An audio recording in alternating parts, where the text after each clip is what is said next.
Hi again folks, how you all doing? This is the Hornby double tender flying Scotsman sent to me by Rupert. He told me that he bought this at a fair and that the pinion gear was loose. He tried to fit a replacement but didn't manage it, and it now won't run at all. Let's turn on the power and see what happens.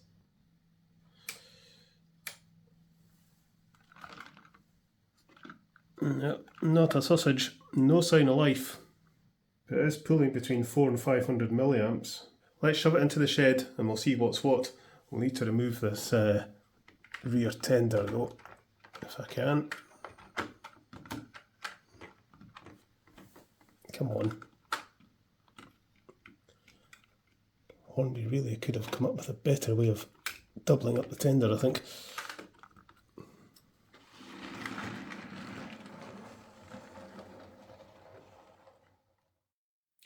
Right, we'll get a look at this. Just before I start, I'll let you see what I've done to my workbench. I got this shelving unit off Amazon because it kind of fitted in there and did what I wanted it to do. Very poorly made though. I mean, the thing was basically falling apart as I was building it, so I've had to put some extra screws in to secure it. When I was working on that L1, I decided that probably better not to put underlay underneath the test track. You know, the noise the motor was making was very evident on the test track and less so on the layout. So it's maybe good to have any abnormal noises amplified in that way. I've also added in some Super 4 track for when I work on old tri models and some 003 rail. These will all be wired together to the single gauge master combi controller, and we'll have an amp meter wired in as well. So work on the new workstation is still ongoing, but I'm nearly there, and once it's done, we'll do a video on the workstation and show all the tools and everything. Right, let's have a look at this. This is just a dummy tender. Let's just pop that off. Yep. But I do wish they'd put some kind of bespoke coupling between the tenders. Just before we see what's going on in there, I want to put this locomotive on the test track. I just want to see that it's all free moving.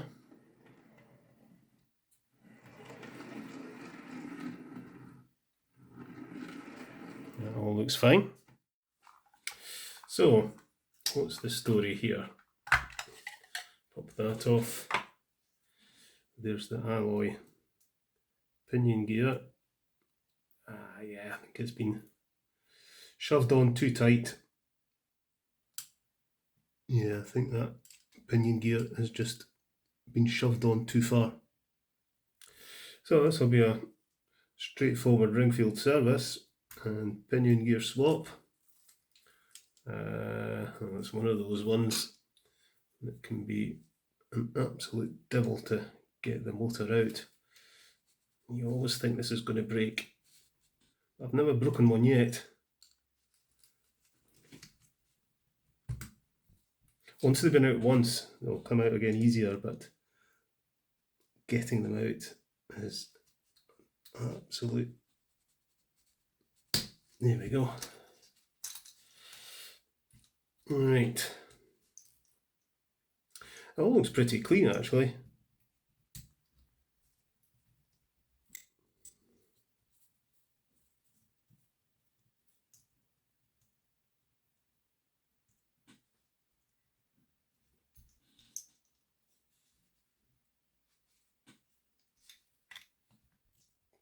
The brushes are reasonably clean, in good condition, so I don't think this model's had a lot of mileage.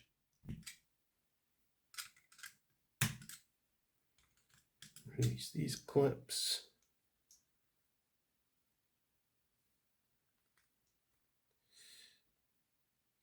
Comes out.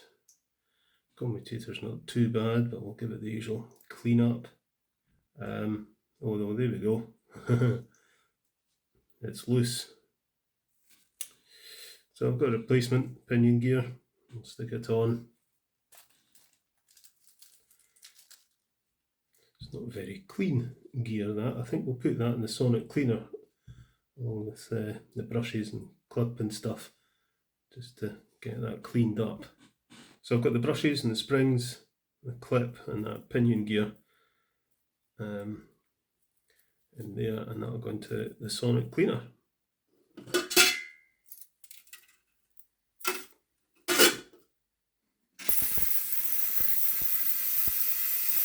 Right, so the clip, the brushes, the springs and the replacement pinion gear have been in the sonic cleaner. So we'll get this commutator cleaned up. We'll give it a scoosh first of all. Drop the old T-cut.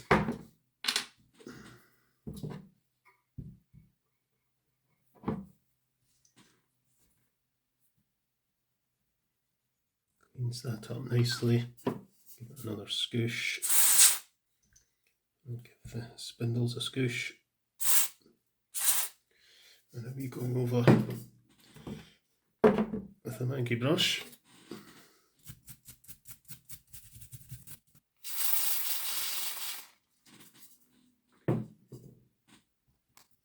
Right, so I'm going to fit the brass pinion gear. I've shown this before. The hole on one side is bigger than it is on the other. So it will just kind of plonk onto the armature shaft, but we need to squeeze it on in the vise, and to do that I like to fit a little nut onto it, just held in place with a bit of black tack. So when we squeeze that in the vise, it'll push on nice and easily, and the armature shaft comes through the nut. Right.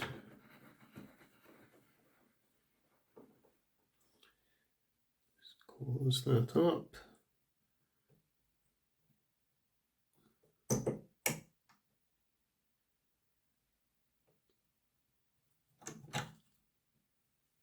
And there you go. That's the pinion gear in place.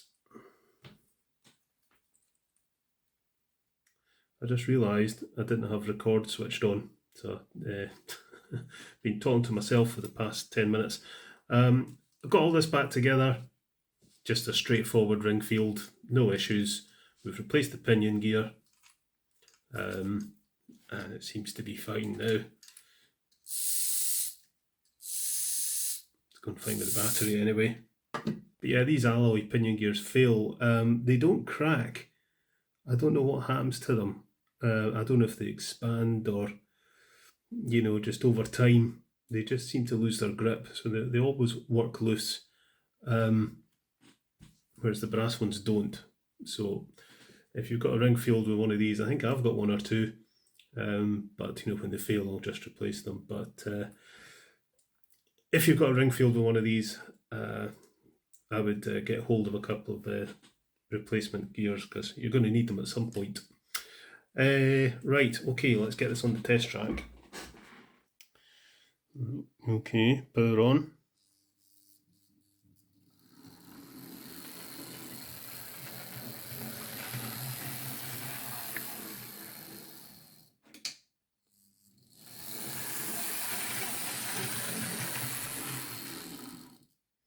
Nice.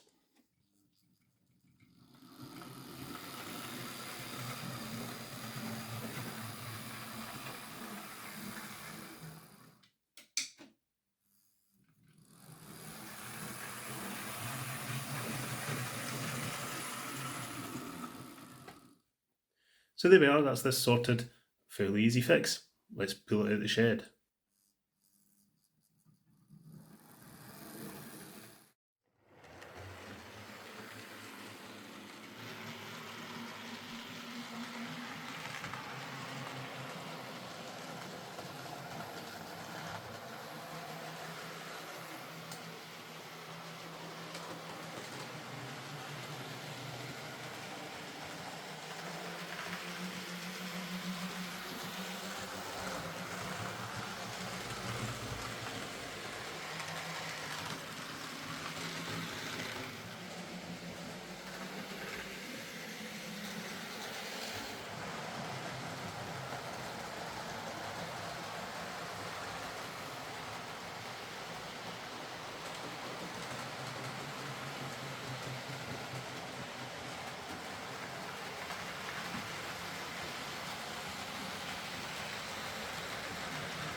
So there we are, that's Rupert's double tender flying Scotsman sorted out.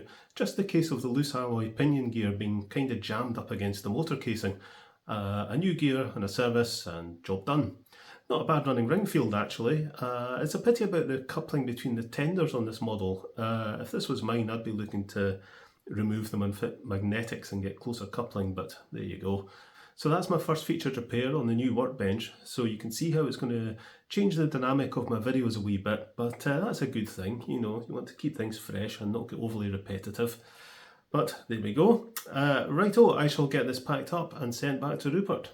Catch you later, folks.